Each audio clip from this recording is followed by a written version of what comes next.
গরিব কুকুরটির কাছে কোনো টিকিট ছিল না, তাই বাঁচলে না এর জন্য তাকে অনেক বকাবকি করে। লোকজন দেখে হাসে। Get out of here! সে মন খারাপ করে কান্না করতে করতে চলে যায়। সে একটি দোকানে খাবারের দিকে হাত দেওয়ায় দোকানদার তাকে বকাবকি করে তাড়িয়ে দেয়। সে খেলার মাঠে ব্রাঞ্চের উপর বৃষ্টিতে ভিজে ভিজে ভাবতে থাকে টাকা উপার্জন করা যায়। সে গাছের নিচে বসে থাকা অবস্থায় একটি মেয়ে তার জন্য খাবার নিয়ে আসে।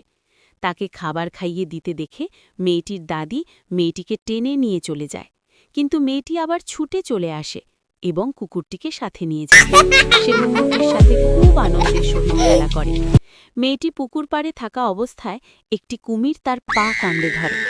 কুমিরটি কুমিরের মুখে পাথর ছুঁড়ে মারে। কুমিরটি চলে যেতে বাধ্য হয়। মেয়েটাকে সে বাঁচিয়ে নেয়।